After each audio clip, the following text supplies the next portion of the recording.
Hi, Ana Lynn. Hi, Father. How are you? I'm fine, thank you, and thank you for being part of this interview. It's a pleasure, Father.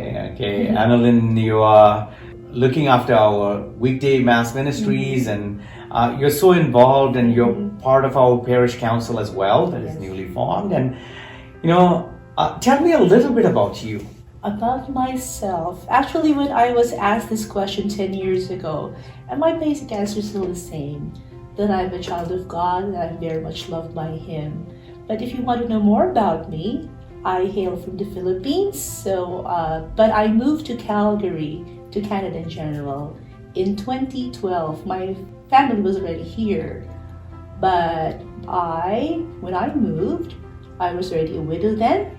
So my husband is in the Columbarium of Sacred Heart. So first time I came over here, I went to church at Sacred Heart. Okay. And then to St. Michael's. Oh, wow. And then when I moved here last year in March, St. Mary's became my home parish. Okay. So this is home now for me. All right, so you are a brand new person, because that was my second question. I was going to say, well, when did you first come to the Cathedral and get involved? Oh, I've been coming to the Cathedral, I think when the pandemic was well into the pandemic. Close to the end of 2019. Okay.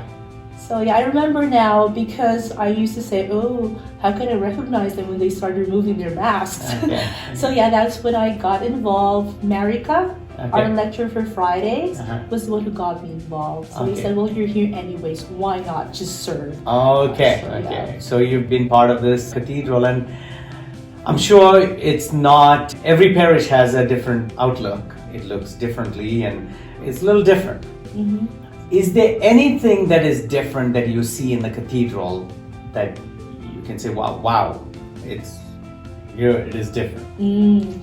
Well, Father, I admit that I am not as actively involved as in the other parishes where I've been. But what's interesting to me is I get to meet a lot of non-Catholics.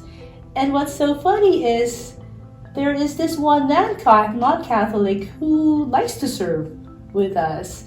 So it's just funny that I think, we have a lot of Catholic friends here, but I don't know why they don't want to get involved. And here is one who has yet to be baptized, or doesn't even maybe want to be baptized, but wants to serve with us. So I guess that to me is kind of interesting. Awesome, thank you.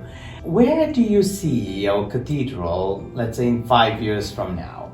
Well, 5 years from now, Father, I can see the Cathedral, the parishioners of the Cathedral, as consecrated to Our Lady, to her Immaculate Heart. Because, well, as the Cathedral is called St. Mary's Cathedral, I believe that the people who serve there, most especially, should imbibe the virtues of Our Lady. So I think one good way to do that is to really be consecrated to her. Okay, awesome. I see that you are so involved in different ministries, and we value that a lot. But there are so many other people that are not ready yet to serve, and you had a beautiful message about the non-Christians, non-Catholics wanting to serve. Do you have any message for the parishioners in the pew who are not involved yet? Just get involved, because serving is actually a privilege, and it's not something that should be burdensome. It's not a hardship at all, because to me, service is synonymous to the way we worship our Lord. And the way we worship is, if we have joy in worshiping our God, then we should have also that joy in service. So just get involved and see the difference that it makes in your life. That's awesome. This is a beautiful message from Ana Lynn, who is on our Parish Council, and she is very actively involved in our weekday ministries at Masses. And she's saying serving is a privilege, and you have to serve with joy. And you can see that in Ana Lynn. So hope you will take this message to your heart and get involved. Get busy with the Lord, and He will reward you 100-fold. Thank you so much, Ana Lynn. God bless you. Thank you for Father. your time. God bless you Thank too. you.